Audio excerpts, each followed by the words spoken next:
This is a war that should have never happened. It's a war the Russians tried repeatedly to settle on terms that were very, very beneficial to Ukraine and us. The major thing they wanted was for us to keep NATO out of the Ukraine.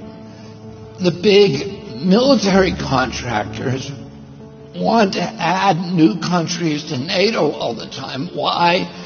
Because then that country has to conform its military purchases to NATO weapon specifications, which means certain companies, Northrop Grumman, Raytheon, General Dynamics, Boeing, and Lockheed, get a trapped market. In March of 2022, we committed $113 billion. Just to give you an example, we could have built a home for almost every homeless person in this country. We then committed another $24 billion since then, 2 months ago, and now President Biden is asking for another $60 billion. But the big expenses are going to come after the war, when we have to rebuild all the things that we destroyed. Mitch McConnell was asked, can we really afford to spend $113 billion to Ukraine? He said, don't worry. It's not really going to Ukraine. It's going to American defense manufacturers. So he just admitted it's a money laundering scheme. And who do you think owns every one of those companies? BlackRock. So Tim Scott, during the Republican debate, said, don't worry, it's not a gift to Ukraine, it's a loan. So raise your hand if you think that loan's ever getting paid back. Yeah, of course it's not. So why do they call it a loan? Because if they call it a loan, they can impose loan conditions. And what are the loan conditions that we impose on?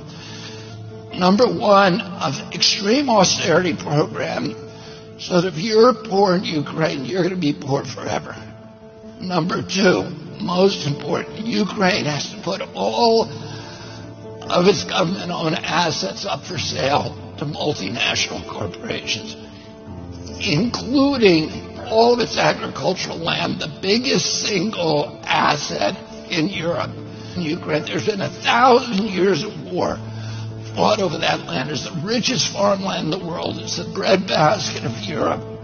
500,000 kids almost, Ukrainian kids, have died to keep that land as part of Ukraine. They almost certainly didn't know about this loan condition. They've already sold 30% of it. The buyers were DuPont, Cargill, and Monsanto. Who do you think owns all of those companies? Yeah, BlackRock. And then in December, President Biden gave out the contract to rebuild Ukraine. And who do you think got that contract? BlackRock. So they're doing this right in front of us. They don't even care that we know anymore, because they know that they can get away with it. And how do they know that? Because they have a strategy. And that strategy is an old strategy, which is they keep us at war with each other. They keep us hating on each other. They keep the Republicans and Democrats fighting each other, black against white, and all these divisions that they sow.